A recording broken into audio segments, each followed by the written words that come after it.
Então nós terminamos de celebrar a Santa Missa, mas ainda assim vamos rezar uma Ave Maria por esse curso. Todos de pé?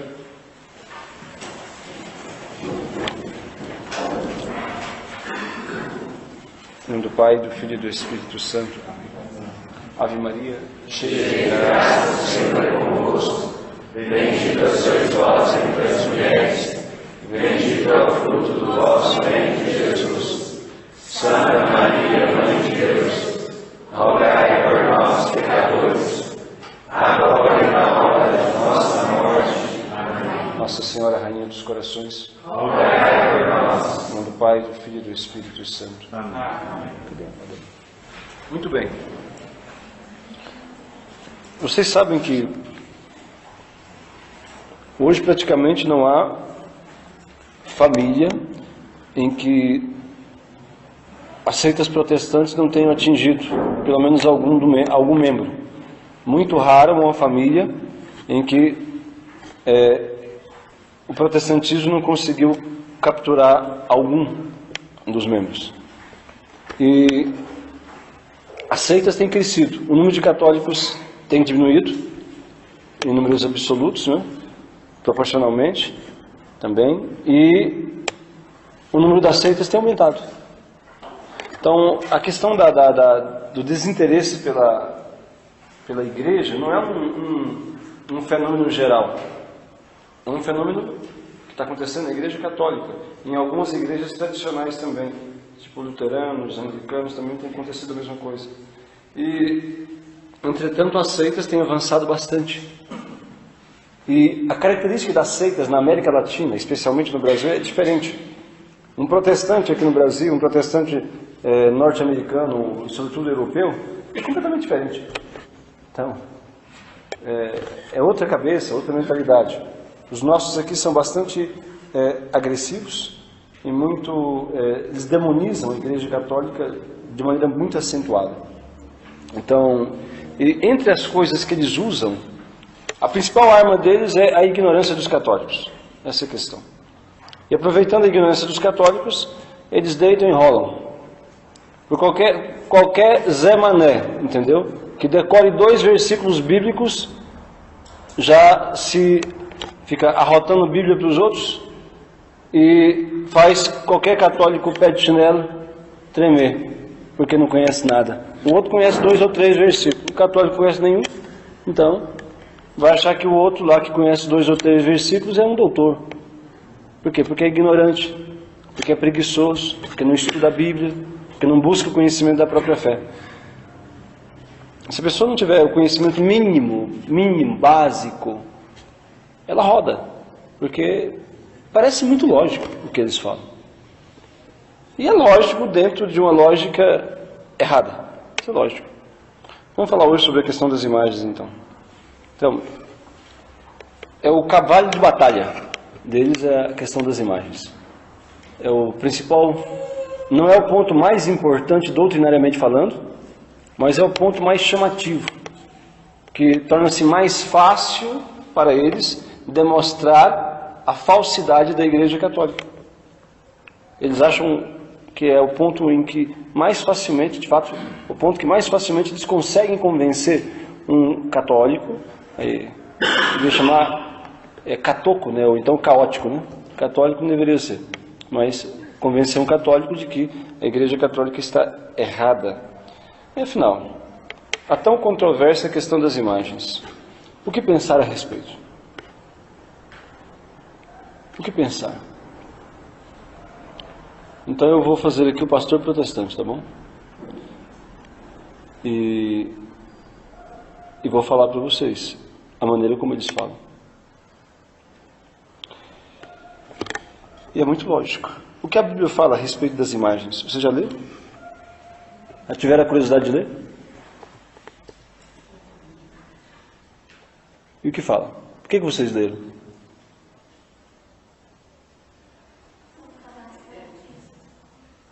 Eu já li que no Testamento Antigo, né, Moisés, que tinha a imagem da cobra, da serpente, que salvou aquele povo. Aí depois o povo começou a adorar a serpente e Deus mandou destruir a imagem. E aí? Eu não vi profundamente, Esse é o problema. O problema não é exclusivo, não, é geral. Mas é uma das... Vamos pegar algumas imagens então. Vamos ver o que a Bíblia fala. Vamos direto ao texto, né? Porque assim a gente tira as dúvidas. Vamos ver o que Deus fala. E aí, que é a palavra de Deus. Então, veja lá. Êxodo capítulo 20. Abram aí a Bíblia de vocês. Êxodo capítulo 20. É bom pegar e sublinhar essas coisas, hein?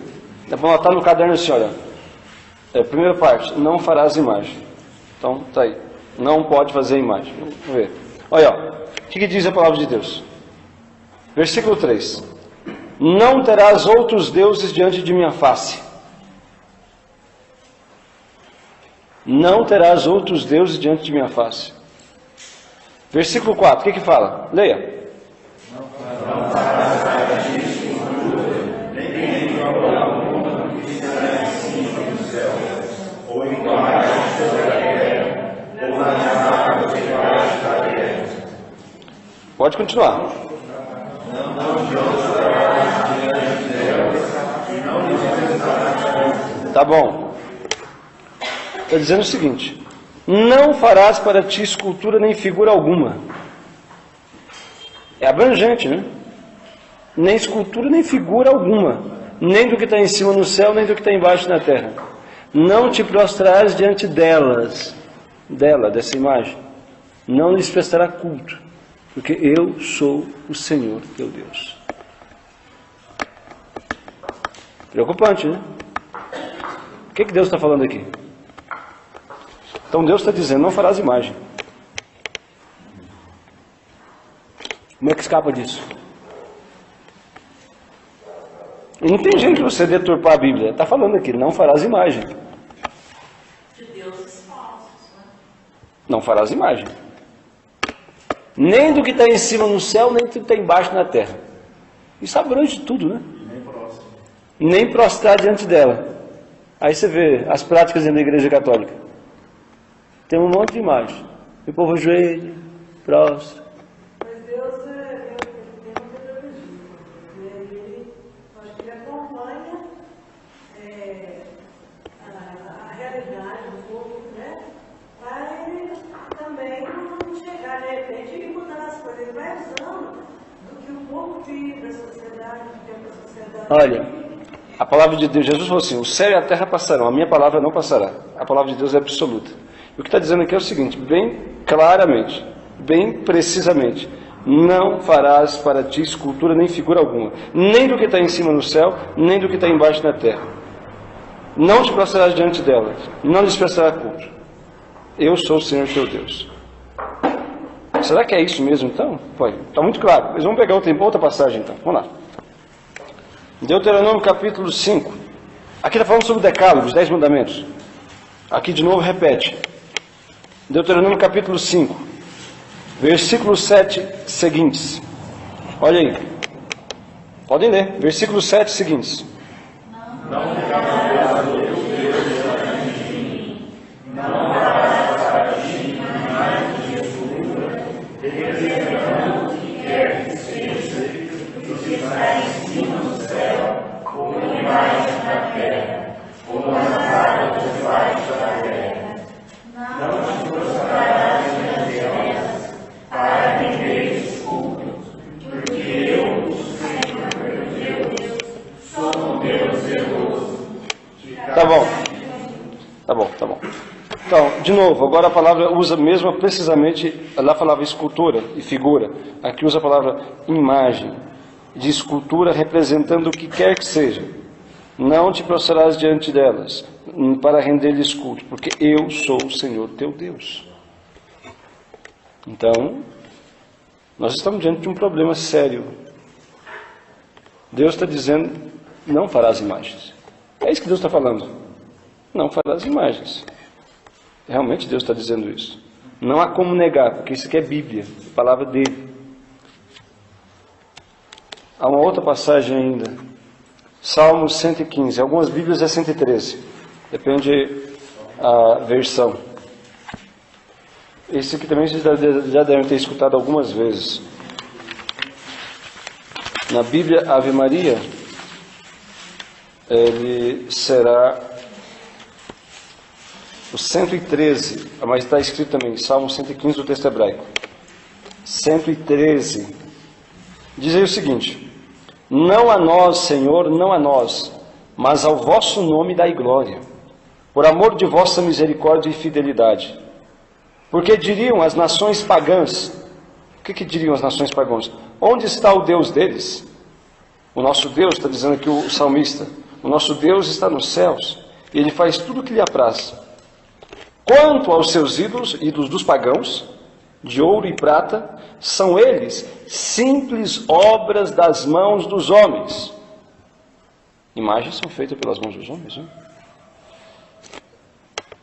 Quanto aos seus ídolos de ouro e prata, são simples obras das mãos dos homens. Eles têm boca, mas não falam. Olhos e não podem ver. Têm ouvidos, mas não ouvem. Nariz e não podem cheirar.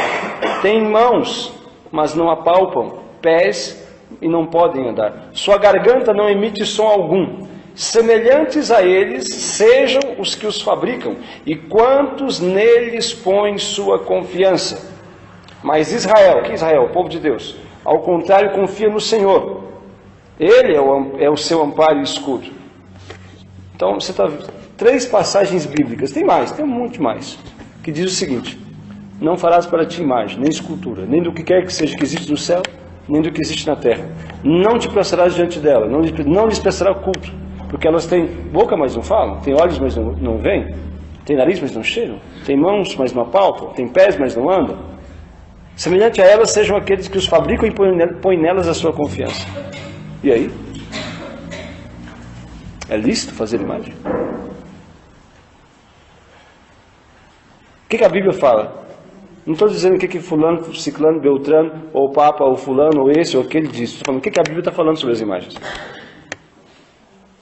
Hã? Você não tem coragem de falar, não? E por que nós temos imagem, então? Mas depois também não fala em outra passagem, para fazer os 2 querubins para colocar dentro da arca. Onde é que está isso?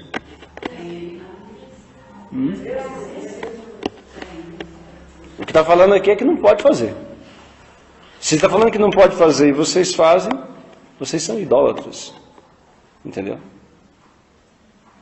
Uma tradição errada. Veja, ensinaram tudo errado para vocês. Nós estamos vivendo igual os pagãos, adorando imagens fabricadas pelas mãos dos homens. E Deus proibiu que se fizesse isso. Está falando de imagem. Qualquer imagem, né? Do que está em cima no céu, do embaixo na terra. Eu escuto perguntando, e aí?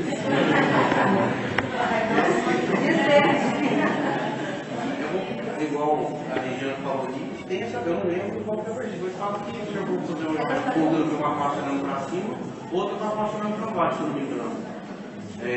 Bom, agora então nós temos que resolver um problema. Aqui está dizendo com clareza: não farás para ti imagem. A palavra é clara.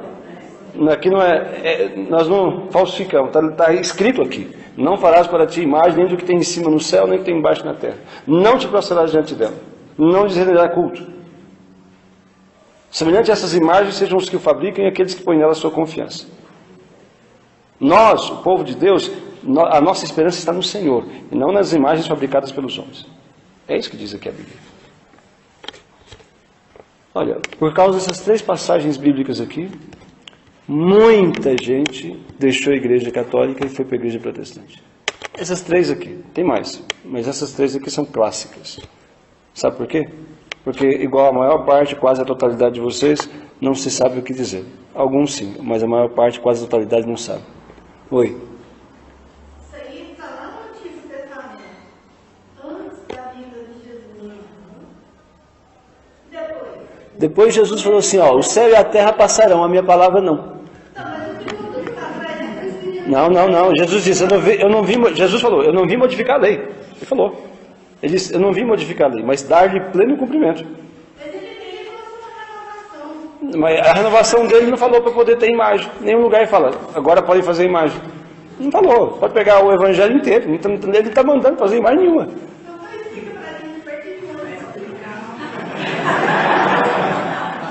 Se você for usar esse argumento, eles te derrubam, acabou. Entendeu? Não funciona. Mas eu acabei de dizer, a serpente, o povo começou a adorar a serpente, Deus mandou destruir a serpente. Mas a diferença então, cara, a diferença é a adoração. É colocar na imagem o culto que tem que ser para Deus. Mas você falou para não fazer, para que vocês fazem? Mas tem algumas passagens que eu não me lembro agora, que eu sou meio cabeça dura, mas que ele manda como falou dos querubins. Vamos lá. Tá vendo? Como é fácil convencer um católico de que ele está errado? É fácil, não é difícil. Se vocês não tiverem uma base mais sólida, minimamente, não precisa ser do doutor não, minimamente, vocês rodam. Muita gente boa, gente que era ministra da Eucaristia, que era de Legião de Maria, gente que era da Renovação Carismática, está hoje na igreja protestante. Entendeu? Por quê? Não tinha conhecimento básico das coisas. O meu povo se perde por falta de conhecimento. Então a primeira coisa que você tem que saber, se tem um lugar que Deus está proibindo aqui, de fato está proibindo. Mas você tem que pegar as passagens onde Deus manda fazer as imagens.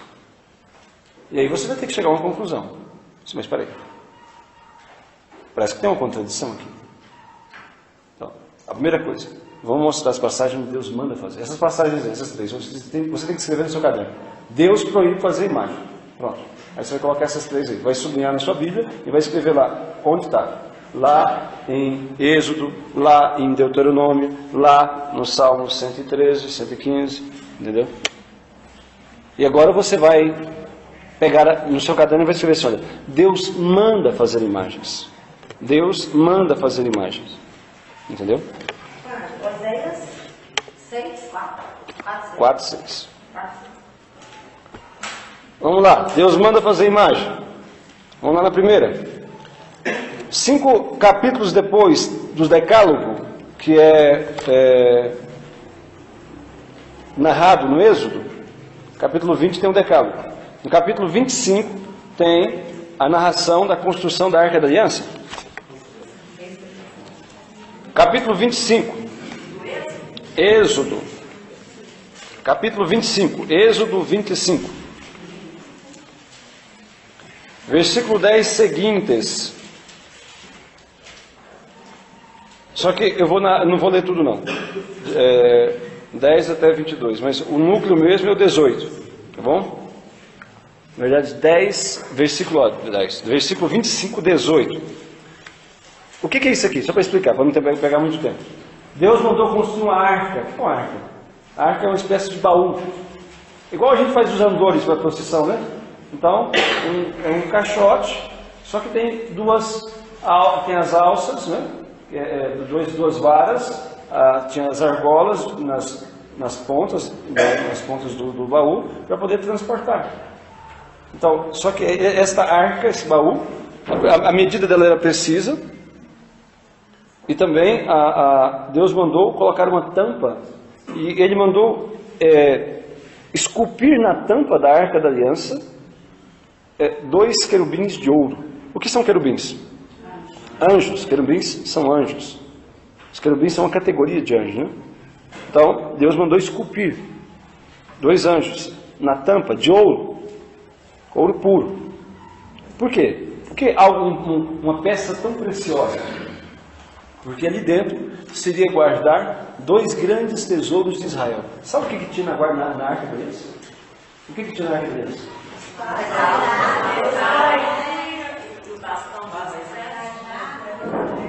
Basicamente 3 coisas. Depois se colocou também o cajado de Moisés. Mas 3 coisas.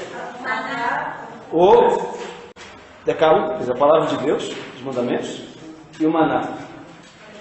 Maná, uma porção do maná. Isso é para guardar 2 grandes, que é a pré-figura de Jesus. Né? Jesus que é a palavra, que é o verbo, a palavra de Deus que se fez carne, e é o pão vivo descido do céu. E a arca da aliança é a figura de Nossa Senhora. Entende? Porque no coração de Maria, Deus encerrou o seu grande tesouro, o seu próprio Filho, a palavra descida do céu, o pão que se fez carne, o pão que se fez vivo para nós. Então, aí está, o maná. E a palavra de Deus foi guardada na arca da aliança. E Deus manda, olha aqui, ó, versículo 18.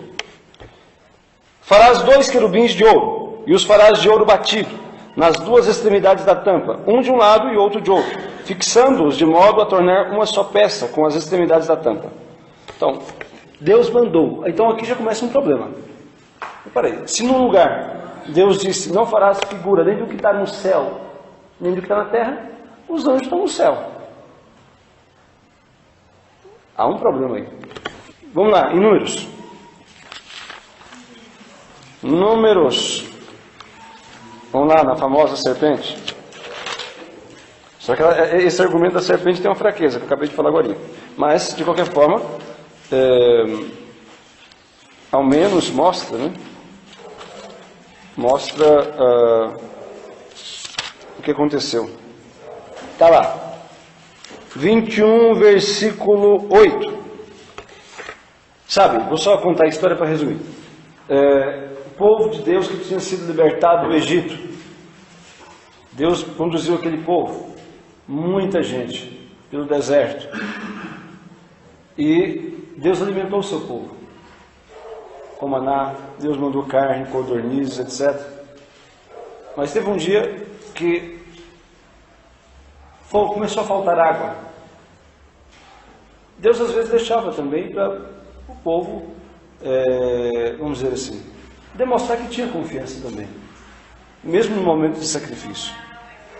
E o povo, ao invés de ter paciência em Deus e rogar a Deus de uma maneira humilde, começou a murmurar contra Deus, murmurar contra Moisés, e até reclamar que tinha saído do Egito. Começou a ter saudade das cebolas do Egito. Antes de não ter saído do Egito, quando a gente tinha panelas de carne, e as cebolas, e não sei o que, etc. E Deus se irou contra o povo, a ingratidão do povo, e mandou serpentes venenosas, entendeu? Picar o povo, e morreu muita gente. Aí o povo viu que fez besteira, começou a pedir perdão. Não pediu perdão direto a Deus. Foi Moisés e falou: nós pecamos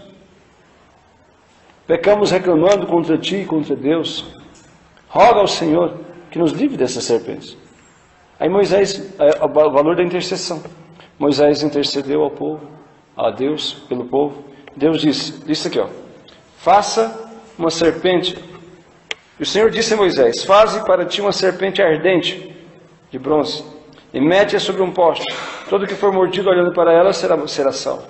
Moisés fez, pois, uma serpente de bronze, fixou-a sobre um poste, e se alguém era mordido por uma serpente, e olhava para a serpente de bronze, conservava a vida. Pronto. Então, mesmo que tenha essa fraqueza do argumento lá de que os começaram a adorar a serpente, né? Então, mas Deus mandou fazer. Esse é o fato. E a serpente é algo que existe na terra. Não farás para ti imagem e escultura do que quer que seja que tenha no céu, do que quer que seja que tenha na terra. Já mandou fazer anjos que tem no céu. Mandou fazer também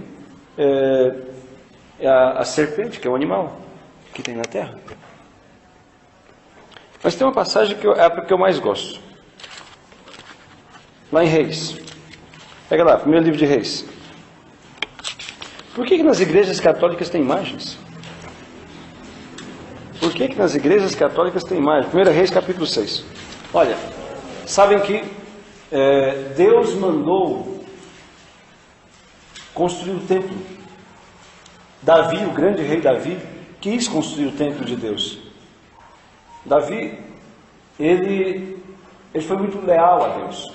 Cometeu lá uns pecados lá, né? Adultério, ficou com a mulher do soldado dele, aí Deus deu uns cascudos nele lá, né? Perdeu o filho do adultério, etc. Enfim, ele cometeu adultério e assassinato, porque ele fez o caboclo morrer, não matou com as próprias mãos, mas como se fosse. Então, ele pecou contra Deus, mas ele se arrependeu muito. Salmo 50, vocês vão ver o salmo da confissão. né, do pecado de Davi. Ele foi humilde, ele errou, mas ele pediu perdão daquilo do mal que fez. E Deus o perdoou. Então por isso que é chamado Santo Rei Davi. Veja, os santos, é importante a gente entender isso até para a nossa própria vida. Os santos não são aqueles que nunca pecaram. Os santos são aqueles que nunca desistiram de amar a Deus. Que se alguma vez caíram, levantaram. E que continuaram a sua caminhada. Não ficaram parados no seu erro, no seu pecado. Esses são os santos. Se você pegar a vida de muitos santos, tem erros, defeitos, pecados inclusive. Mas eles não pararam, lutaram e venceram. Porque quem vive no pecado vai para o inferno. Os santos amaram a Deus. Então, Davi foi um santo rei. Porque ele foi muito leal a Deus. Ele não idolatrou, vamos dizer assim. Ele é cercado de nações pagãs e idólatras. Ele sempre foi leal a um único Deus, ao Senhor Deus. E ele quis muito construir o templo para Deus. Mas Deus disse para ele: não, você não. Você derramou muito sangue. Quero que você construa, não. Vai ser o teu filho. Foi a ele a quem eu reservei essa missão. Aí Davi, ele quis pelo menos participar. O que ele fez? Já que Deus Senhor não quer que eu construa, ele juntou muito ouro, muita prata, madeiras preciosas, de leis, pedras preciosas. Deixou tudo para o filho dele. Ele preparou então carpinteiros, escultores, tudo. Deixou construtores, arquitetos, deixou tudo preparado para que o filho dele tivesse material e mão de obra para construir aquilo que ele desejou, mas Deus não deixou. E Deus, então, o filho de Davi, Salomão, o grande rei Salomão, que não foi fiel igual ao pai, não. Foi. Salomão desfrutou das conquistas de Davi e consolidou, porque Salomão era muito inteligente. Deus deu a ele sabedoria, ele pediu sabedoria e Deus deu. Então ele consolidou, foi a época do apogeu de Israel, uma grande nação, muito forte economicamente. Os registros históricos vocês vão ver, fora da Bíblia, né? As negociações econômicas de Israel naquele tempo, com várias nações do mundo. Era uma potência Israel naquele período. Salomão não fez guerras, porque o pai dele já tinha feito todas as guerras, já tinha conquistado o território todo e ele consolidou-se o exército. Ele fez crescer, vamos dizer assim. Teve uma época de prosperidade e de paz. Só que ele foi infiel a Deus no fim da vida. Ele foi adorar outros deuses. Por isso, Deus castigou Salomão e a geração dele depois. O reino foi dividido. E depois foi muita desgraça batendo sobre Israel. Mas ele construiu o templo de Deus. Deus deu essa tarefa para ele. Então, Deus foi o arquiteto do templo. Todas as medidas, tudo que a medida do templo foi Deus quem deu. E eles apenas executaram. Deus disse como deveria ser cada coisa. Tanto que esse templo foi destruído 2 vezes. Ele foi reconstruído exatamente igual. Por quê? Porque na Bíblia, na palavra de Deus, tem lá as dimensões todas. Está lá, o plano de construção está ali. Entendeu? Tudo como Deus mandou. Por isso eles reconstruíram o templo da mesma forma como havia sido antes, mesmo depois que foi destruído 2 vezes. Então vejam só. O que Deus manda? Colocar um templo. Aqui, ó. Veja, no capítulo 6. Aí, ó. O título é Construção do Templo. Né? Então veja só. No versículo 23. Versículo 23 vocês vão ver. Fez no santuário 2 querubins de pau de oliveira, que tinham 10 côvados de altura. Sabe quanto que mede um côvado? Sabe qual a medida de um côvado? Meio metro, mais precisamente 48 centímetros. Um querubim de 10 côvados, quantos metros que é? 5 metros, mais precisamente 4,80. Deus mandou fazer 2 anjos de 5 metros. O que é 5 metros? Veja, isso aqui, essa parede aqui não tem 5 metros, deve ter uns 3,5 metros, mais ou menos. Então, mais alto que isso, mais alto do que essa parede aqui. 2 anjos, Deus mandou fazer e colocar no santuário. Não é só isso não, veja só. Ó, cada um fez no santuário 2 querubins de pau de oliveira que tinham 10 côvados de altura. Cada uma das asas dos querubins tinha 5 côvados, o que fazia 10 côvados de uma extremidade de uma asa à extremidade de outra asa, etc. No versículo 29, veja só. Mandou esculpir em relevo, em todas as paredes da casa, ao redor, no santuário como no templo, querubins, palmas e flores abertas. Cobriu, mandou fazer querubins, anjos e também flores. Tá. Um pouquinho mais adiante, olha. No capítulo 7. No capítulo 7, versículo 29. Capítulo 7, versículo 29. Está lá. Nos painéis enquadrados de molduras haviam leões, bois e querubins, assim como nas travessas igualmente. Por cima e por baixo dos leões e dos bois pendiam grinaldas em forma de festões. Cada base tinha 4 rodas de bronze, seus eixos, etc, etc, etc. Quer dizer, o templo que Deus mandou construir, o santuário, ele estava cheio de imagens. Seja escultura, seja molduras, né? Olha, os anjos, flores, leões, bois. Veja. Aí você olha aquele texto. Não farás para ti imagem nem escultura, nem do que está em cima na terra, nem do que está embaixo. Nem do que está em cima no céu, nem do que está embaixo na terra. Aí Deus manda fazer um templo cheio de imagem. Imagem de 5 metros de altura. As molduras, leões, bois, flores, anjos, cheio de imagens. Será que foi uma doidura de Salomão ou foi Deus que mandou fazer isso? Deus mandou fazer. Versículo 9, capítulo 9, vocês vão ver. O que Deus achou desse templo que Salomão construiu? Porque se Deus é contra a imagem, então ele tinha que rejeitar esse templo. Claro. Se Deus é contra a imagem, ele tinha que rejeitar esse templo e fulminar ele com raio. É isso que ele tinha que fazer. Então, entretanto, olha o que aconteceu. Olha, capítulo 9, versículo 1. Veja só.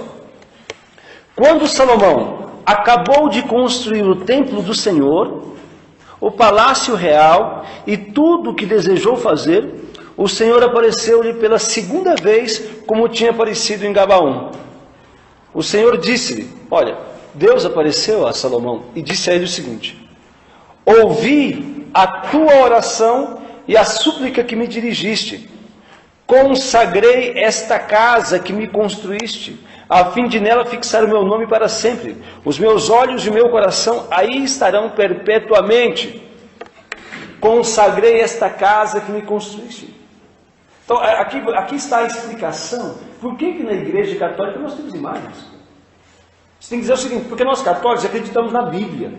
Porque nós católicos acreditamos na Palavra de Deus. Então nós seguimos o modelo de igreja que a Bíblia nos dá. E a Bíblia nos dá um modelo de igreja em que as realidades celestes e também terrestres são representadas. Deus mandou colocar as imagens. Tem que falar para você não acredita na Bíblia, não?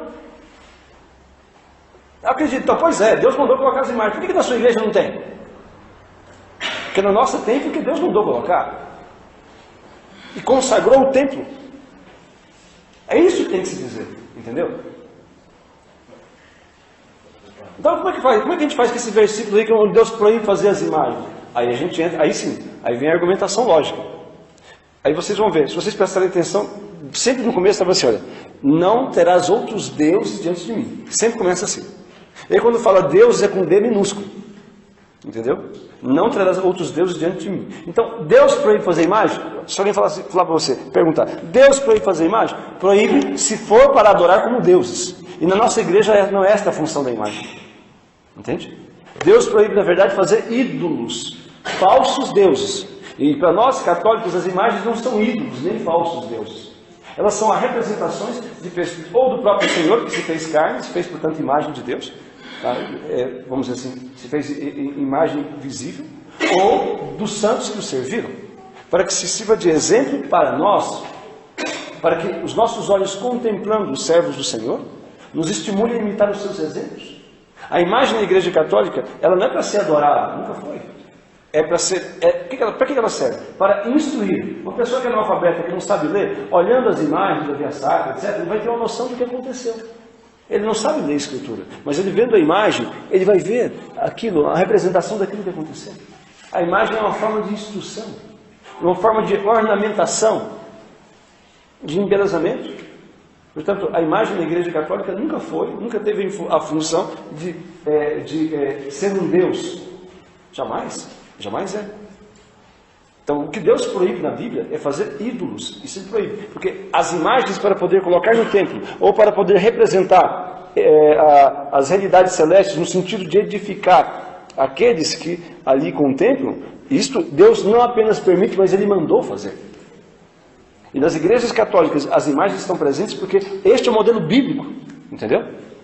É isso que se deve dizer. Depois você vai usar também os argumentos racionais.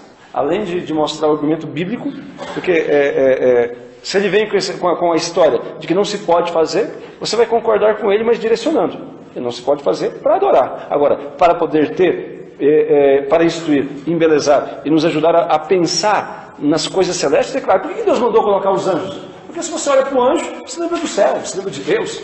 Evidente, porque o ser humano, ele se comunica pelos sentidos. Por aquilo que vê, por aquilo que escuta, por aquilo que toca. Então o ser humano se comunica pelos sentidos. Então uma vez que você vê uma imagem de um anjo, Nosso Senhor, você vai pensar em Deus, é claro. É isso que sentido. Assim também, como se você tiver lá uma imagem, né, na sua casa, em algum lugar, uma imagem pornográfica, você pode ser tentado a pensar besteira. Entendeu? Evidente. Então a imagem, ela vai transmitir aquilo que ela está representando. O que é uma imagem? O que é a definição de o que é uma imagem? O que é uma imagem, gente? Defina aí. Definição de imagem. Conceito de imagem.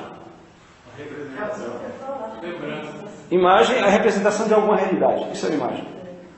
Representação de alguma realidade. Representação. Se você desenha uma flor, você tem uma imagem de uma flor. Entendeu? Você tem aqui uma fotografia, você tem a representação do Nosso Senhor. É a representação de alguma realidade. Você tem um cachorrinho desenhado na sua blusa. Então, é uma figura, imagem. Então, a imagem é a representação de alguma realidade. Não é a realidade, mas a representação de alguma realidade. Então, quando você coloca ali uma imagem de um santo, enfim, ou de um Nosso Senhor, de Nossa Senhora, está representando-os. Não são eles. É uma representação deles. Claro que Nossa Senhora, essa imagem aqui é muito linda, essa imagem de Nossa Senhora. Mas Nossa Senhora é muito mais linda do que aquilo que a imagem representa. Entendeu? Mas qual a importância da imagem? Porque olhando para aquela imagem você lembra da Mãe de Deus. Entende? Você lembra da Mãe de Deus. Ah, mas está dizendo que não pode prostrar e adorar. Vocês prostram diante das imagens, ajoelham, etc. E aí? Pode ajoelhar diante das imagens ou não?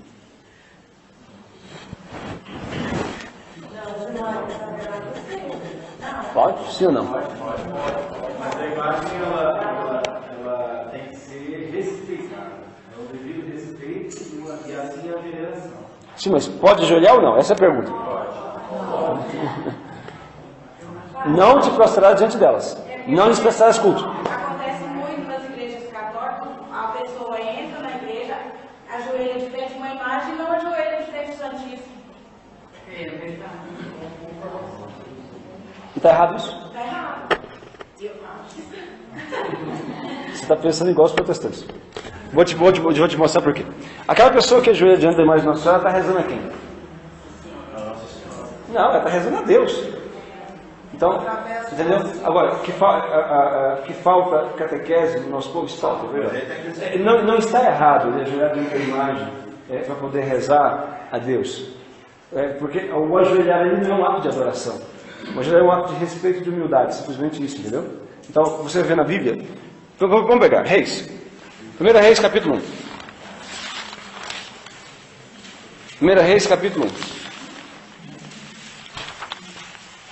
É interessante vocês verem o seguinte, que o ajoelhar-se, o prostrar-se, não é necessariamente adoração. Pode ser, se você dar esse sentido. Porque a adoração, ela é um ato do coração, entende?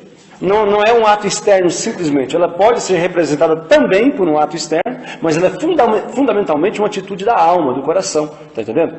Então, se você ajoelha diante da imagem, não quer dizer que você está adorando. De maneira alguma. É simplesmente um ato de respeito. Assim como antes, por exemplo, você ajoelhava diante do rei, como autoridade. Às vezes, diante do pai, da mãe, de algumas culturas faziam isso. Não é uma adoração. Entende? É um ato de respeito e de humildade, representando, reconhecendo a dignidade da qual aquela pessoa é revestida, certo? Não é um ato de adoração, de maneira alguma. Então vejam só o que aconteceu. Naquele tempo, eu disse para vocês, a Sagrada Escritura nos dá testemunho disto, que Davi era um rei santo. Ele sempre foi fiel a Deus, até o fim da sua vida, no sentido de nunca bandeou-se para falsos deuses. Davi nunca fez isso. Por isso que é chamado Santo Rei Davi. E aqui o que ele diz? O seguinte, era o costume do povo, sabe? Que aqueles que chegavam diante do rei se ajoelhavam. Veja só o que aconteceu. Betsabeia era uma das mulheres de Davi. Foi ter, versículo 15, capítulo 1, versículo 15. Capítulo 1, versículo 15. Foi Betsabeia ter com o rei no seu quarto. O rei, Davi, já estava muito velho e Abisag, a sunamita, cuidava dele. Betsabeia inclinou-se e prostrou-se diante do rei. Inclinou-se e prostrou. Prostrar diante do rei. Assim, né? Este disse-lhe, que queres? Ela respondeu, meu senhor, prometeste com juramento a sua serva que seu filho Salomão reinaria depois de ti, etc, etc. Quer dizer, ela se prostrou diante do rei. Davi era fiel a Deus. Se ela tivesse feito um ato, se ele fosse um ato errado, uma idolatria, prostrou-se diante de um homem, ele teria mandado levantar. Igual aconteceu, por exemplo, quando nos Atos dos Apóstolos, vão ver isso, né? Numa determinada cidade, Lístra, se não me engano, os gregos se ajoelharam diante de Barnabé e Paulo e quiseram oferecer incenso. Eles disseram, não faça isso, que nós somos homens igual a vocês. Por quê? Por que ele mandou levantar? Porque eles estavam fazendo um gesto de adoração. É diferente, entendeu? Porque ali, a intenção deles era adorar o Barnabé e o Paulo. Também na Sagrada Escritura, lá no Apocalipse, João, ele prostrou-se diante do anjo para adorar o anjo. E ele falou, não, levanta. Entendeu? Levanta, porque eu também sou servo igual a tu. Por quê? Porque ele prostrou para adorar. Entende? Aí, é errado. Porque a intenção dele era adorar. Isso não se pode. Por quê? Não prestarás culto a quem quer que seja, não ser Deus. Culto de adoração, certo? Então, agora ela não. Ela ajoelhou-se no sentido de respeito. Assim também como quando ajoelha diante de uma imagem, a pessoa está rezando a Deus por meio de Nossa Senhora. Porque sempre as orações católicas, se vocês prestam atenção, todas as orações católicas estariam assim, por Cristo nosso Senhor, por nosso Senhor Jesus Cristo. Ele é o mediador universal. Amanhã nós vamos falar sobre isso. Ele é o único mediador de salvação.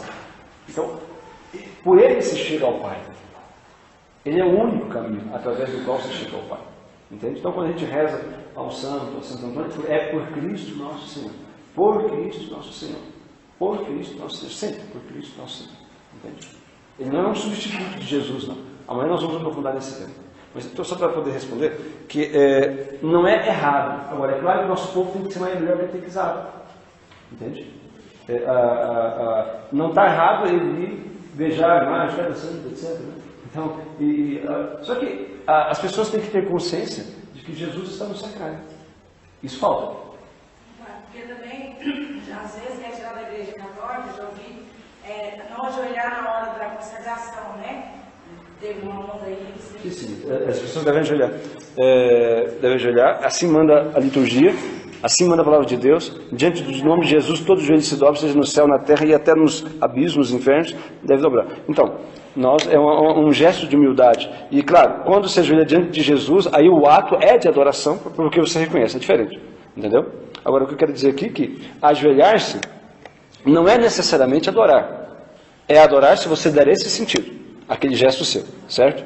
Então você vê na Sagrada Escritura, há outras passagens também. Você vai ver assim, pessoas ajoelhando, não no sentido de adoração, mas de uma maneira de prestar, uma maneira de prestar o respeito àquela autoridade, àquela pessoa, que é revestida de uma determinada dignidade. É um gesto de humildade e de respeito, simplesmente isso. Só para que vocês não sejam pegos pelos protestantes, né?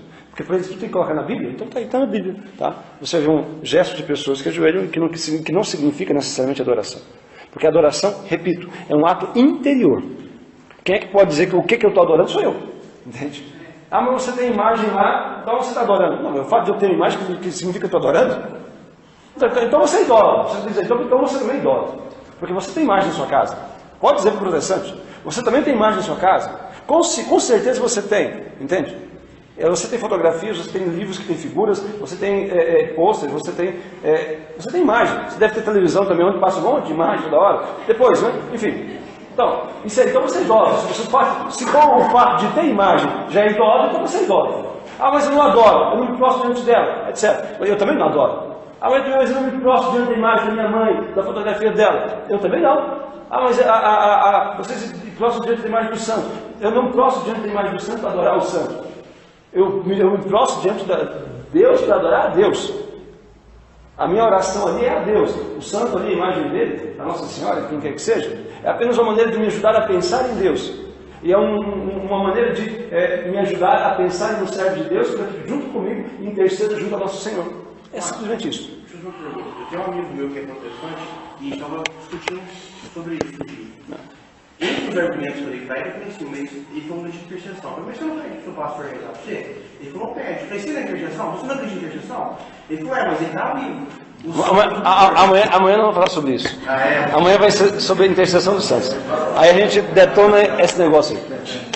A minha mãe, ela devota toda a igreja. Ganhava tudo no santinho, beijava. E guardando as imagens que quebramos. Eu não podia jogar fora. Santinho, ela tinha assim, ó, centenas. Às vezes a gente queria jogar fora, fazer uma limpeza, ela não deixava.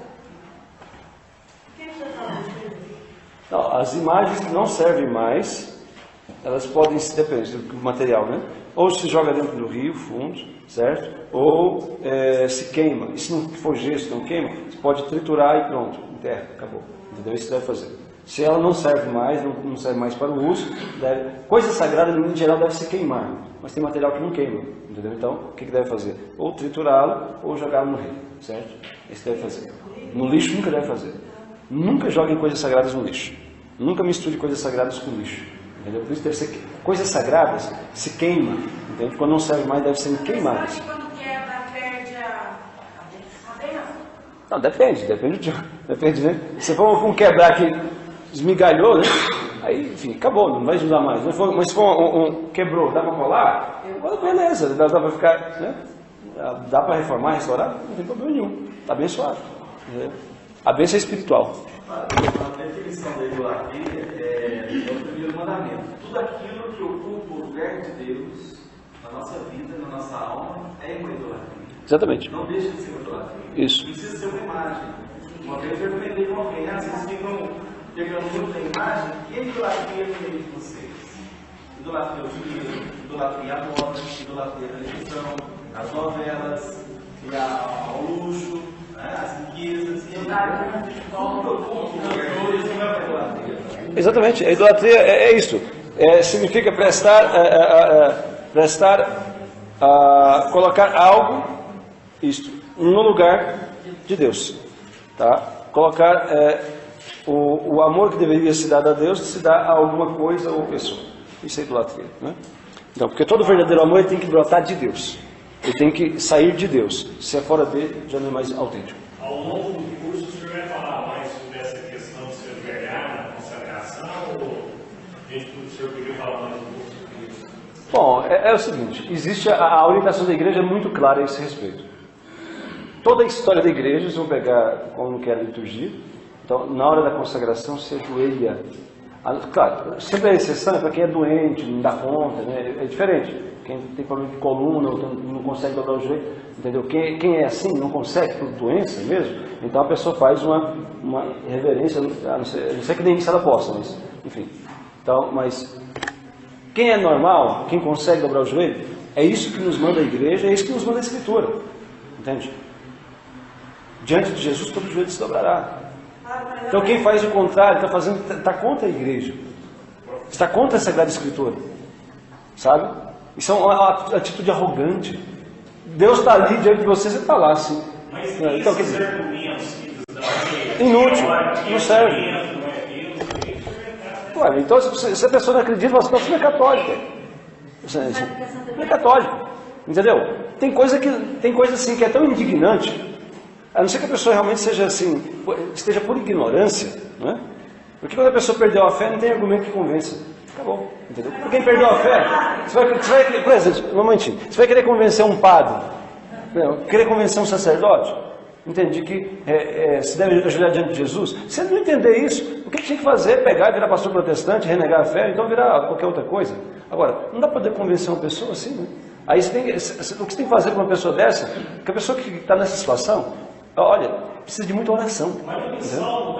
É claro, mas ele não obedece. Como não obedece um monte de outras coisas, esse é o problema. Não obedece. Porque para obedecer tem que ter fé. Tem que acreditar, entendeu? Não acreditam, mas a discussão é algo mais profunda, tá? Eles falam assim, nem o sal já está, até o próprio sal está ultrapassado. O que está atualizado dele? Então, o quê? Então, como é que é isso? Entende? Não, qual que é o fundamento? Porque se o magistério da igreja não tem validade, então o que guia? Não é isso que eu estou dizendo. Esse é o problema. Então, a pessoa não obedece. Nós, a Igreja Católica tem a solidez do magistério. Solidez do magistério, entendeu? Para nos conduzir. Se a pessoa não acredita no magistério da igreja, ela perdeu a catolicidade.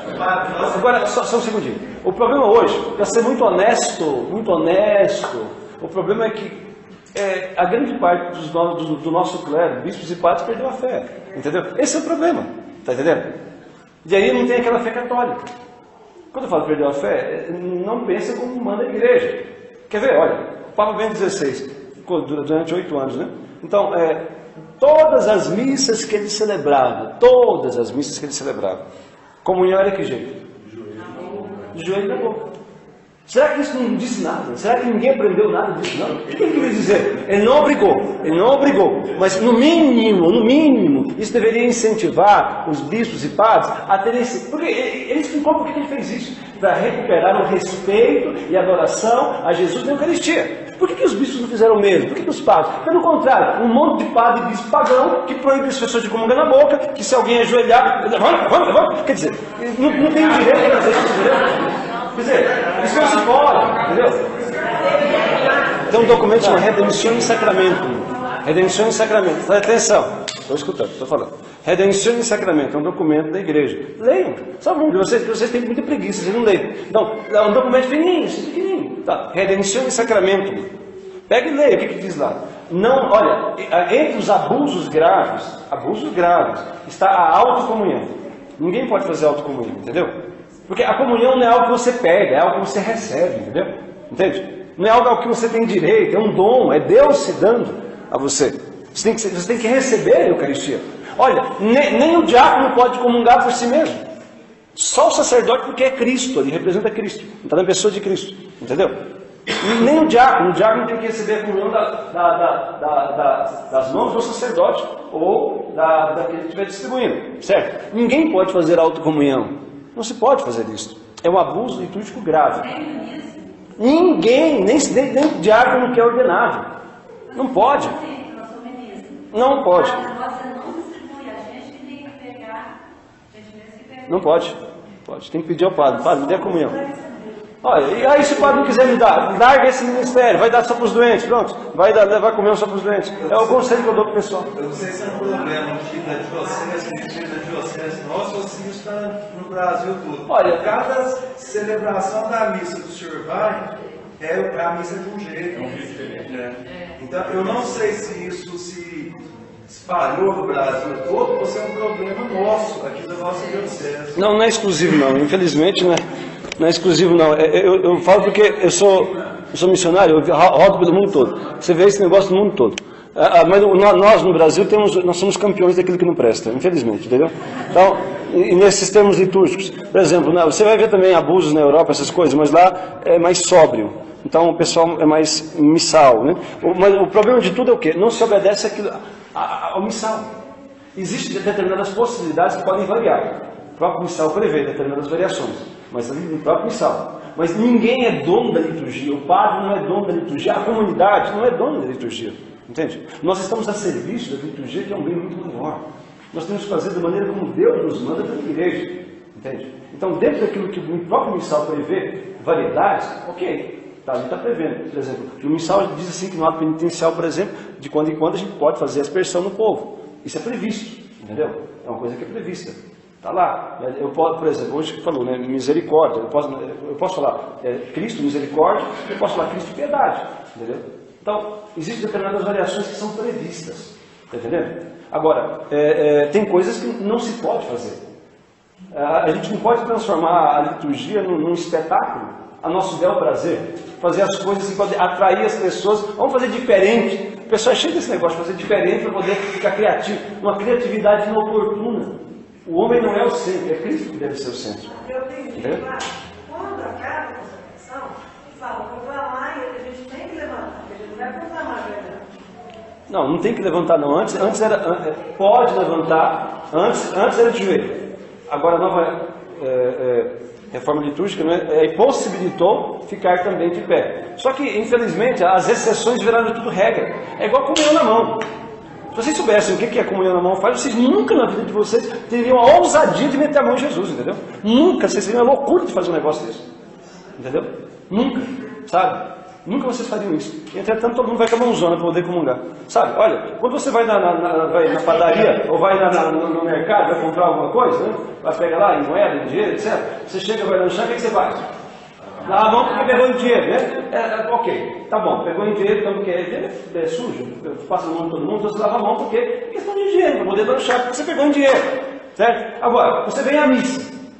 Pegando o volante de carro, cheio de dedos, né? Pega no dinheiro para poder dar no ofertório, etc. E depois vai meter a mão em Jesus. O que é isso? Vai tomar banho, entendeu?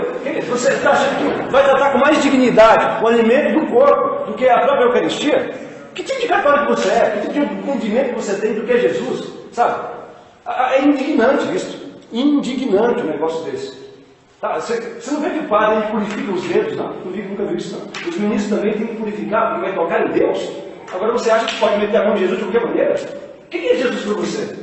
Menos do que um pão de queijo, menos do que um biscoito, você pega e come e dá a mão antes de comer, entendeu? É indignante. Então, porque se a gente chegar e pôr a mão para trás e quer roubar, tem quase põe a mão.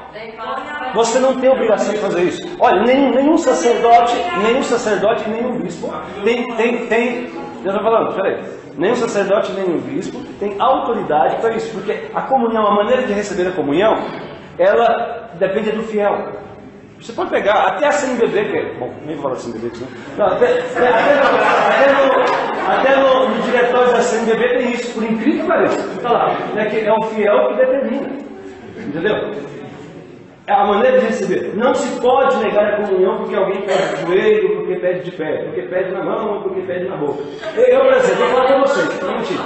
Eu falo com vocês. Olha, eu incentivo as pessoas de comungarem na boca e de joelho. Não obrigo, mas incentivo, entendeu? Se alguém exige a comunhão na mão, eu dou. Eu dou. Embora, normalmente, eu sempre ofereço na boca, mas alguém abre a boca, vai reclamar, já está lá dentro, então pronto. Mas se alguém exigir, não, eu quero na mão, eu dou. O problema da pessoa com Deus depois, entende? O problema da pessoa com Deus depois. Agora, eu não posso obrigar, entende? Não posso obrigar, certo? Agora, assim também como um sacerdote não pode obrigar alguém a comungar na mão ou a comungar de pé, isso é escolha do fiel. Não há nenhum sacerdote no mundo que tenha autoridade para poder obrigar alguém a comungar na mão, ou obrigar alguém a comungar de pé. Não. Está no direito canônico, está no catecismo, está no documento chamado Redenção do Sacramento, no documento chamado Eclésia da Eucaristia, no diretório de litúrgia da CNBB. Está lá. Sem falar que já aconteceu comigo. O ministro, hoje é mais ministro, né? Quase não vai comprar. Ficou tão forte assim, ó, de ficar o sinal, assim, ó, esse pedacinho de Jesus na mão. Nunca vi na igreja, nunca fazer. Eu acho que eu aprendi. Mas agora, como só igual o senhor, depois que eu ouvi sua palestra, é igual o senhor. Mas veja, esse dia que eu estou celebrando, eu nunca mandei ninguém ajoelhar. Eu nunca falei, você tem que ajoelhar. Eu nunca falei isso. Eu nunca falei, entendeu? Porque, embora é um direito de vocês, isso é livre, né? Entendeu? É a maneira mais adequada, mas é um tipo de coisa, eu não posso obrigar. Mas depois vai sair, o padre obrigou o pessoal a ajoelhar. Não obriguei. Então, mas é o que acontece. É o que a Bíblia fala. Diante de Jesus, todo jeito se dobra. Se a Bíblia fala, por que a gente não obedece aí? Qual que é o problema com a gente? A gente não faz aquilo que a Escritura manda. Entendeu? Pois. O argumento é falado assim. Mas na hora que Jesus, quando foi dar a ceia lá, ninguém se ajoelhou e não deu uma boca. Quem disse? Quem estava lá filmando? Então, quem é? E depois, uma coisa também. Os apóstolos, o que eles eram? Eles eram bispos, eles foram sagrados, entendeu? Os primeiros bispos da igreja, certo?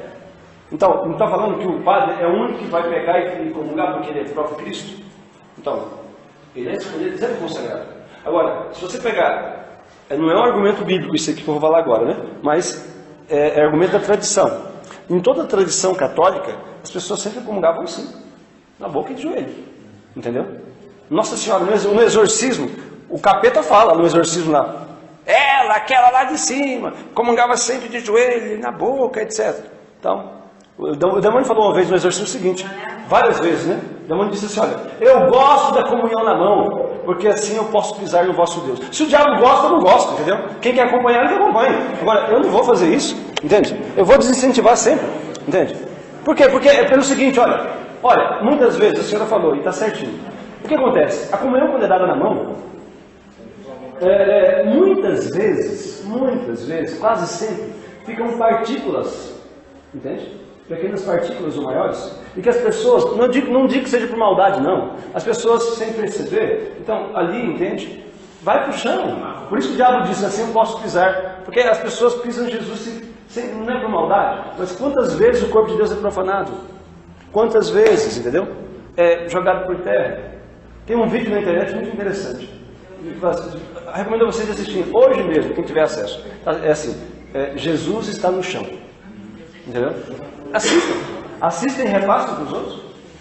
Por quê? Porque é isso que acontece. Muitas vezes as pessoas recebem. Olha, quando o padre, vocês nunca viram? Pelo menos o padre tem zelo. Então, quando ele termina de dar a comunhão, ele vai purificar a patena. Ele pode purificar com o próprio sanguíneo, né, próprio sanguíneo. Eu nunca faço com o próprio sanguíneo porque eu tenho medo de perder qualquer partícula. Eu purifico com água, sempre, desde o primeiro dia de sacerdócio até hoje. Sempre com água. Então, porque assim é mais seguro, porque não vai ficar nada ali. Se eu coloco no pano, às vezes pode algum ainda escapar. Enfim, e purifica ali por quê? Porque desprende-se sempre do corpo de Deus pequenas partículas. Né? Tanto que não é correto. O próprio missal prevê que haja patena de comunhão. Isso é obrigatório ter. Obrigatório quer dizer, tem que ter. Patena de comunhão porque supõe que a comunhão seja na boca. Entendeu? Patena de comunhão teria que ter um acólito, uma coroinha, né? Que está com a patena debaixo do queixo e acompanhando. Porque no caso de cair alguma partícula, a gente vai purificar. Entende? Agora, não tem patena. Essa não. Imagine todos os dias, quantas milhares ou milhões de partículas do corpo de Deus que se perde. Aquela oração que tem no devocionário da reparação. Ah, sim. Cadê o devocionário? No devocionário a gente colocou uma oração. Até eu queria popularizá-la mais, né? Depois em ação de graças, justamente pedindo isso. Santo anjo da minha guarda, e todos os santos anjos presentes nesse santo sacrifício. Recolhei todas as partículas consagradas que possam ter se perdido nesta celebração e em todas as celebrações realizadas hoje no mundo inteiro. Entendeu? É um pedido que se recolha, ao anjo da guarda que recolha, porque com certeza isso acontece, mesmo quando é sem querer. Entende? Então, olha, nós temos que ter todo o zelo do mundo com Jesus e a Eucaristia. Todo o zelo do mundo com Jesus e a Eucaristia. Sabe? Temos que ter. O anjo de Portugal, quando ele apareceu em Fátima, antes de Nossa Senhora, sabe que ele apareceu em 1916 e Nossa Senhora em 1917. O anjo de Portugal, quando apareceu, assim, ele trouxe em uma das aparições o cálice com o preciosíssimo sangue e a âmbula e a hóstia, né? Então, o corpo de Deus. O anjo de Portugal, essa oração que a gente fez na ação de graça da missa, né? Meu Deus, eu creio, adoro, espero. Ele que ensinou. Assim, o respeito, a reverência. O anjo se prostra, deixa o cálice pairando no ar, né? E ele se prostra com a face em terra. Ensina os pastorinhos a fazer o mesmo. Sabe, o respeito, o amor, a adoração que se deve ter a Jesus sacramentado. E hoje nós não se vê. As pessoas entram na igreja, nem ajoelham. Costumou assim, dar uma ciscadinha para trás, assim, né? Faz assim. Eu não sei que gesto que é esse. A nova liturgia, né? Diante de Jesus, o joelho se dobra, o olhar deve buscar Jesus no sacrário. O joelho no chão, salvo quando a pessoa, por motivo de doença, realmente não consegue. Mas é ajoelhar diante de Deus. Jesus deveria estar sempre no centro, né, que é o lugar dele. Mas hoje em dia nas igrejas colocam Jesus tudo para os cantinhos. Tem igreja que precisa quase do mapa para encontrar Jesus num labirinto que tem, e não sabe onde está, entendeu? Então, quer dizer, ele deveria ser, né, também geograficamente, né, o centro de tudo. Tá, falando da Eucaristia, eu falo do suplementar do tratado, que é o Papa Discurso do Papa João Paulo, antes, durante, depois, que quem é consagrado, né? Sim, no tratado, São Luís Monfort, bem no finalzinho, fala da maneira de comungar junto com Nossa Senhora para receber Jesus e dar a ele a adoração que ele merece ter. Leiam, entendeu? E vocês que não se consagraram também podem ler, fazer, né? Mas procurem fazer a consagração, que muito ajudará vocês a ter uma consciência eucarística muito mais profunda, sabe? Muito mais profunda. E o que eu falo para vocês, irmãos, não é para vocês julgarem ninguém, não. Nem é para julgar os padres, nem para julgar os bispos, entendeu? Julgar no sentido de desprezar as pessoas, mas rezar pela conversão. E também, não sejam ingênuos. Você tem direito como católicos, tá? De ter liturgia católica e doutrina católica. E de você tem o dever, dever de zelar pelo respeito a Jesus na Eucaristia. E vocês não têm que se submeter a pensamento e mentalidade pagão de ninguém, entendeu? Vocês têm direito. Se o padre não quer dar conta. Olha, se não quer dar de jeito nenhum, você deve fazer um relatório para o bispo, mandar ao mesmo tempo pronúncia apostólica e Vaticano, entende? Mas olha, está me negando a comunhão, entende? E depois vai na paróquia onde o padre te respeita como fiel, tá? Vai, é tudo perto aqui, não tem lugar nada longe, é cidade pequena. A adoração e a prostração, ela deve ser feita só diante de Jesus Eucarístico, eu posso fazer no meu quarto. Não, teoricamente você pode fazer em qualquer lugar, né? Você tá ali no seu quarto, você, o seu olhar o coração, né? Se volta a Deus, você pode fazer, né? No sentido, adorando a Deus, né? Agora, especialmente diante de Jesus sacramentado, que é a presença física ali. É o corpo, é a carne, é o sangue, a alma e divindade do nosso Senhor. Então está ali, né? Então não apenas espiritualmente, mas concretamente diante de você, certo? E se por exemplo o padre não quiser dar a Eucaristia na mão, igual ela falou lá, ele bateu o pé e falou, não vou dar, não vou dar na boca, você ia dar na mão. Eu não comungo, entendeu? Eu, particularmente, eu não comungaria. Eu nunca quero ter que responder diante de Deus de ter metido a mão nele de maneira indigna, entendeu? De maneira alguma. Agora, vai na consciência de vocês. Depois disso tem que confessar-se? Não, depende, né? Depende. Não estou dizendo que pecou, não. Porque a igreja, ela dá a possibilidade de comungar na mão. Está supondo que a pessoa purificou e fez tudo, né? Então, existe essa possibilidade. Possibilidade da qual eu aconselho vocês nunca fazerem uso. Entendeu? Se quiserem fazer uso, pode fazer. Não é pecado porque não é desobediência, entendeu? Só que eu estou dizendo, existe uma série de inconveniências. Essas coisas todas que eu falei. Né? Então, entendeu? Então, assim, pelo fato de ter comungado, não. Se é um negócio que você não teve zelo, alguma coisa assim, aí sim, por falta de amor. Agora, se você falar para o padre que vai conversar porque eu comunguei na mão, aí ele vai te xingar, aí que vai te pegar. Vai dizer, mas o que tem isso? Esse negócio? Se é tão sério tudo isso que a gente está acabando de refletir aqui, da onde veio essa ideia de permitir essa comunhão na mão?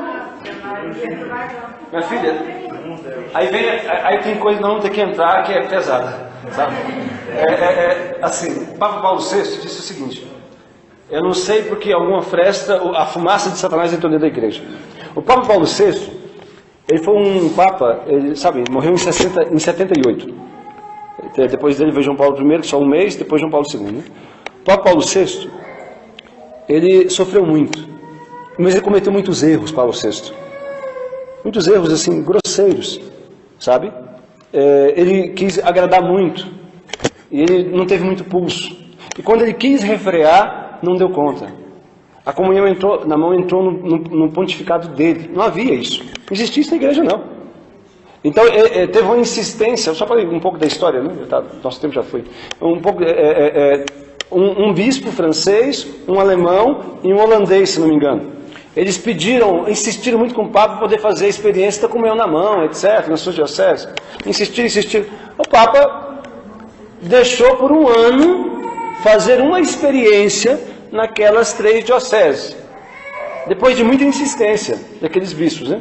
O Papa deixou fazer por um ano a experiência para ver se aquilo poderia de alguma forma ser frutuoso para o... Depois de um ano, o Papa tinha colocado pessoas para fazer observação daquilo lá, né? Então o que aconteceu? O relatório foi negativo. Diz, olha, realmente perde-se da piedade, o desrespeito aumenta, então, assim, a irreverência aumenta. Aí o Papa, o que ele fez? Ele proibiu. Só que o que aconteceu? O diabo trabalha também. Naquele ano em que o Papa permitiu, naquelas 3 apenas, uma experiência, naquele ano, esparramou para as outras sem permissão. Igual praga, entendeu? Esparramou para outras dioceses, para outros lugares. E quando o Papa, então, o Papa foi e proibiu. O Papa Paulo VI falou, não é para fazer, etc. Vocês estão em grande erro, não sei o que tem, não sei o que tem. Mas aí já tinha, a coisa tinha... tipo, olha, batina, clésima, é obrigatório. Obrigatório, entendeu? Está lá no direito canônico, é obrigatório. No Diretório dos Padres, 94, faz 20 anos o Diretório dos Padres, Papa João Paulo II, está lá, é obrigatório. Fala, batina, como segunda opção clésima. Agora, vê quantos quilos? Entendeu? Quer dizer, é obrigatório. Agora, se você for tratar mal alguém porque não usa, aí, entende? Mas ficou tão comum não usar que, sabe, banalizou a coisa. Está entendendo? Então, é obrigatório. Mas não se faz. Está entendendo? A desobediência mesmo. Mas aí você vê padres bons mesmo, não usam nada. Mas são bons, pessoas boas, entende? E, assim, enfim, foi se habituando. Essa nova geração agora é que está começando alguns deles a usar um pouco, etc. Mas a turma de meia vida, assim, foi na fase mais lascada da teologia da libertação. Então, enfim, está entendendo? Então, muita coisa entrou dentro da igreja. A igreja não queria, o Papa não queria, mas houve a fraqueza humana. Entende? Agora, a gente espera, eu espero em Deus que chegue um momento que vai chegar um Papa que vai ter a coragem de tirar essa desgraça dentro da igreja. Entendeu? Porque só gerou desgraça dentro da igreja. Eu falava com... Hoje é bispo, foi sagrado tem pouco tempo, mas a gente era amigo desde antes, muito tempo. Ele trabalhava em Roma, um muito respeitado canonista da Diocese de Aparecida, agora é bispo auxiliar de Brasília, chama Dom José Aparecido. Ele dizia, assim, como perito do Vaticano, ele dizia o seguinte: depois que liberada a comunhão na mão, os casos de profanação da Eucaristia mais do que triplicaram, porque tornou-se muito mais fácil roubar as hóstias consagradas, entendeu? Então, ele falava, porque as informações vêm de lá, porque crime de profanação, assim, o pecado de profanação da Eucaristia, se a pessoa se arrepende, só pode ser absolvido, o bispo não pode absolver, sabia? O bispo não tem autoridade para absolver, só a Santa Sé. Quando a Santa Sé libera, é que o bispo pode absolver, mas ele por si só não pode. Então, os pedidos de absolvição de crime de profanação contra a Eucaristia, mais do que triplicaram, depois que a comunhão na mão foi liberada. Está entendendo? Então, aí veja os frutos. Só que agora é o contrário, né? Parece assim, todo lugar só comum assim. E interessante uma coisa, vocês sabem, a comunhão na boca é direito. Direito de vocês. Não tem nenhum padre no mundo que pode proibir vocês de comunhão na boca. Não existe. Agora, a comunhão na mão, o padre poderia proibir, sabia? Dependendo das circunstâncias. Está lá no próprio diretório, pode pegar ideia. A comunhão na mão é uma possibilidade. A comunhão na boca é direito. Ninguém pode proibir. Na mão, dependendo das circunstâncias, no diretório fala assim: onde houver perigo de profanação, não se dê a comunhão na mão. Então o próprio padre tem autoridade, se ele vê que existe uma missa campal, uma missa assim, onde tem um lugar onde está tendo muita macumba, ou teve algum roubo de hóstia, o padre mesmo tem autoridade para proibir. Mas a comunhão na boca, ninguém tem autoridade para proibir. Não pode, entendeu? Não pode. Então é direito do fiel. Só que a maior parte dos fiéis não conhece nem as coisas básicas da Bíblia, quanto mais direito canônico. Então, enfim. Vocês pecam por não conhecer os direitos e deveres de vocês.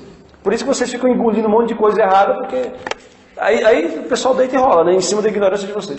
Quem queria falar? Senhora? Quem foi? Não, você está falando a questão da gente conhecer. Primeiro a gente conhecer, como é que na hora que você vai convidar, você vai discutir, falar... Não, mas eu não falei para discutir na hora, não. Eu disse o seguinte, é direito seu. Você vai pedir. Se ele falar, não, mas você não vai discutir ali. Você vai pedir porque é direito seu. Se ele não quer dar a comunhão na boca para você, entendeu? O que você tem que fazer? Agora, seja também coerente com a sua fé. Entende? Você diz, olha, você tem que fazer um relatório para o bispo, mandar cópia para a Anunciatura Apostólica e cópia para a congregação dos leigos e também dos sacramentos. Porque se você mandar só para o bispo, vai ficar tudo igual. Não vai ter efeito nenhum. Ele tem que ver que a coisa é séria. Então vocês precisam conhecer essas coisas.